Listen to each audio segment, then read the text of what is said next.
graphing systems of linear inequalities. First one, we've got to graph both of these inequalities. So what we want to do is first we want to graph the line and then graph what kind of line it is. In this case, it's going to be a solid line because it's including all those boundary points. If it was not equal to, it would be dotted to signify not including the boundary. So let's treat this as if it was an equation and get it so that we have it in slope-intercept form. X from both sides and we get y greater than or equal to negative x plus 4. So just treat this as y equals negative x plus 4. You'll notice the slope is negative 1 and the y-intercept is 4. So we can start it at 4 and go down 1 over 1, down 1 over 1, down 1 over 1, down 1 over 1, and we have a line. Now, we want to graph this line completely because it's including this boundary. So now we want to see which side do we shade. If it's greater than, most likely it's going to be the top. But to double check, pick a point. It's anywhere. You could pick this point, pick this point. Usually it's easiest to check the 0, 0 point and see if it works. Is 0 plus 0 greater than or equal to 4? No, it's not. So we're not shading the bottom part, we're shading the top part. When it's written with a bracket like that, we're treating it as if this was an AND statement. Let's try the next one. Graph y equals 2x, but then consider it being less than the boundary. So the slope is 2, and the y-intercept is 0, so it runs through 0 and goes up 2 over 1, up 2 over 1, or down 2, left 1. It's also including the boundary point because it's equal to, so that's our second line. Now we need to figure out which part to shade. Now we can't choose 0, 0 because that's on our boundary, so we need to choose something else. Maybe, how about 1, 1? Let's try a test point. What happens if we put 1 less than or equal to 2 times 1? Is that true? Is 1 less than or equal to 2? It sure is. So we're going to shade in all of these points on this side.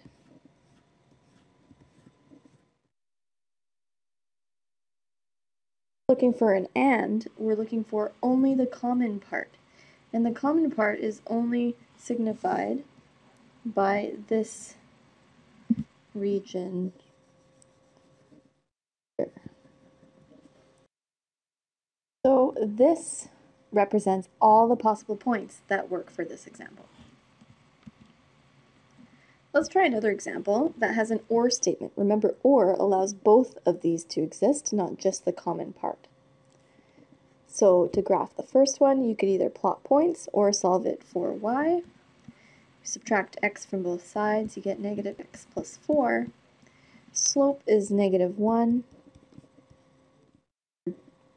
Y-intercept is 4. So we start at 4, go down 1 over 1, down 1 over 1, down 1 over 1, or up 1, left 1. But this time it's not including the boundary, so we need to put a dotted line. Now let's think, which side do we shade? Well, let's just test the 0, 0 point. If we plug in 0 plus 0, is that greater than 4? No, it's not. So we cannot shade the side with 0, 0 in it. We want to shade the other side. So all of these points, when you plug them into this first inequality, they should work. Now try this one. Notice it's also the same line that we had before. Y less than 2x. Slope is 2. Y-intercept is 0. Up to right 1, up to right 1, down to left 1. And again, this is dotted because it's not including the boundary. So now remember, which side did we shade for less than, right? We tested a 1 point is 1 less than 2 times 1. Yes, it is. So we want to shade that point in. We want to shade everything in here. Notice since it's an or, you want to make it clear that we're including everything in all of this,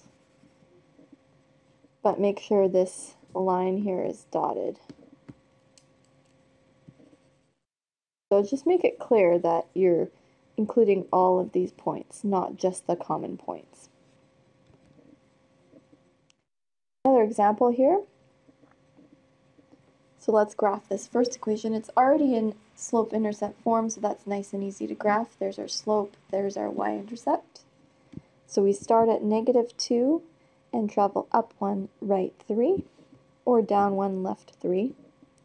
And it's a dotted line because of not being equal. So which part do we shade? Well, it's less than, so likely it'll be the bottom part, but let's just test a point. Let's say we put in 0, 0. So we'd have 0 less than -2. Is 0 less than -2? No. So we can't shade the 0, 0 point. We have to shade everything on the other side. All right. Now let's try this bit. If x was equal 0, where would that be? Well, remember when x equals a number, it's in fact a vertical line. So x equals 0 is actually the y-axis. That's where x is equal to 0. So, but we want it greater than or equal to. So we want everything on the y-axis or greater. And notice it's an and statement by implication of the bracket. So this part here, the more dark part, is the solution area. And here's another example. So let's say we had y greater than or equal to 1. So think about where the boundary is. The boundary is at y equals 1, which is this line right here, and everything greater than or equal to. So the y's that are greater than or equal to 1 are all in here.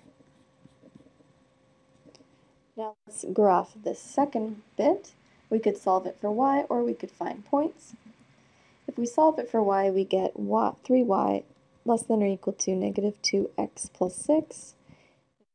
Divide everything by 3, so the sign does not change. So we know our y-intercept is 2, so we start at 2, and then we move down to right 3 for our slope, or up to left 3. Now this is also including our boundary, so we want to draw a solid line. Now we want to decide which part to shade. Do we shade the bottom part or the top part? So we could put a test point in like 0, 0. And I like to put it into the beginning formula in case I made any mistakes earlier. So then 0 less than or 6. Is that true? Yes, it is. So 0, 0 should be included in our solution. So in fact, all of this is going to be part of the solution because we have been asked to give the or statement. So everything except for that chunk will be included in your final answer.